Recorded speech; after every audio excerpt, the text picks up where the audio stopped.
Thank you, Mr. Chairman.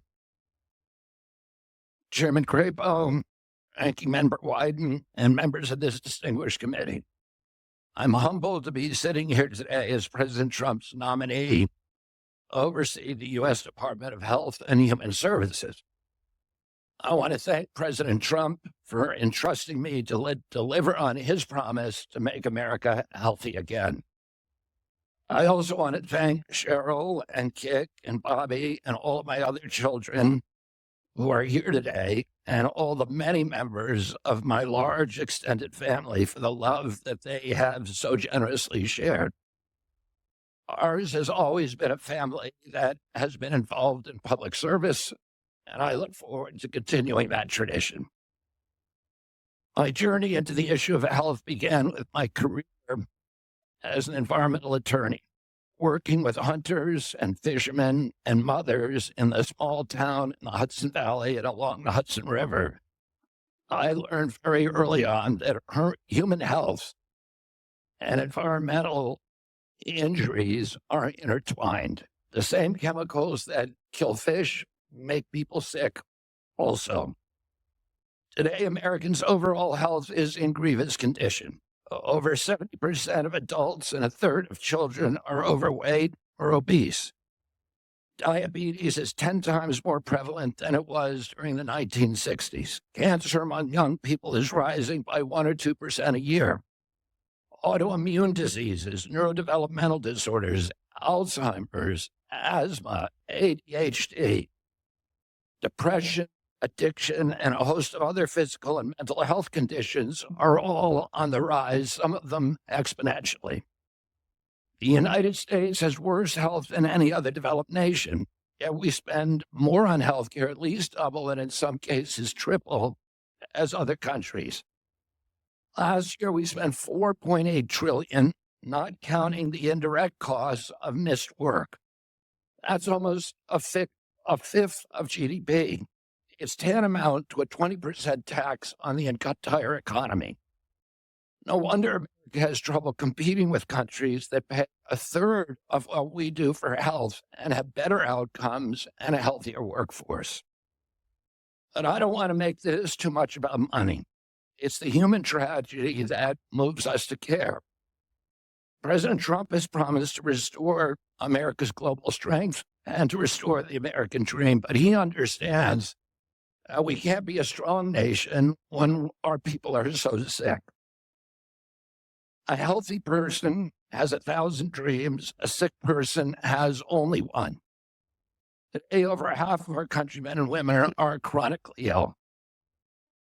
When I met with President Trump last summer, I discovered that he is more than just concern for this tragic situation, but genuine care.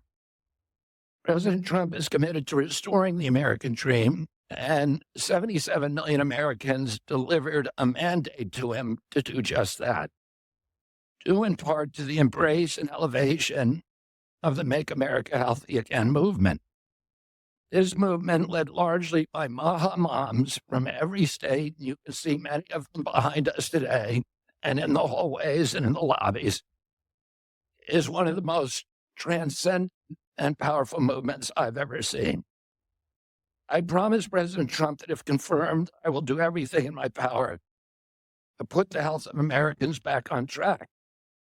I've been greatly heartened to discover a deep level of care among members of this committee, too, both Democrats and Republicans. I came away from conversations confident that we can put aside our divisions for the sake of a healthier America.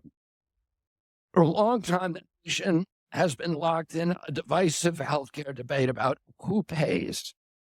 When healthcare costs reach 20%, there are no good options, only bad ones.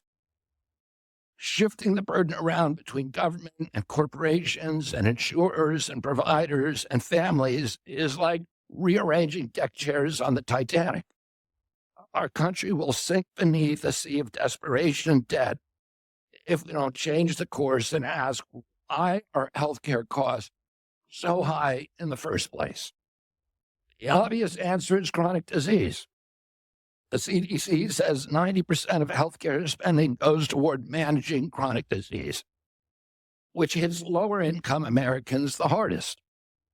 The president's pledge is not to make some Americans healthy again, but to make all of our people healthy again. There is no single culprit in chronic disease. Much as I have criticized certain industries and agencies, President Trump and I understand that most of their scientists and experts genuinely care about American health. Therefore, we will bring together all stakeholders in pursuit of this unifying goal. Before I conclude, I want to make sure the committee is clear about a few things. News reports have claimed that I'm anti-vaccine or anti-industry. I am neither. I am pro-safety. Please proceed, Mr. Kennedy. I am pro-safety. I worked for years to raise awareness about the mercury and toxic chemicals in fish, and nobody called me anti-fish. And I believe that that vaccines play a critical role in healthcare.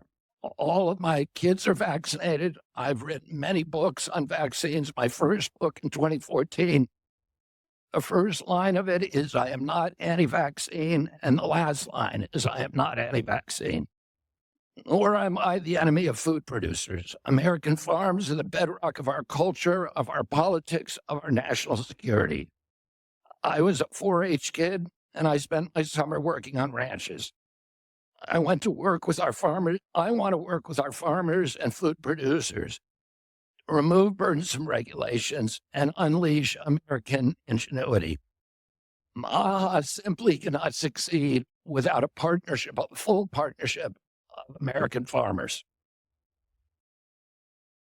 In my advocacy, I've often disturbed the status quo by asking uncomfortable questions. Well, I'm not going to apologize for that. We have massive health problems in this country that we must face honestly. And the first thing I've done every morning for the past 20 years is to get on my knees and pray to God that he would put me in a position to end the chronic disease epidemic and to help America's children. That's why I'm so grateful to President Trump for the opportunity to sit before you today and seek your support and partnership in this endeavor. I will conclude with a promise. The members of this committee, to the president, and to all the tens of millions of parents across America, especially the moms, who held this issue to center stage. Should I be so privileged as to be confirmed, we will make sure our tax dollars support healthy foods. We will scrutinize the chemical additives in our food supply. We will remove financial conflicts of interest from our agencies. We will create an honest, unbiased, gold standard science at HHS, accountable to the president, to Congress, and to the American people. We will reverse the chronic disease epidemic and put the nation back on the road to good health. Thank you.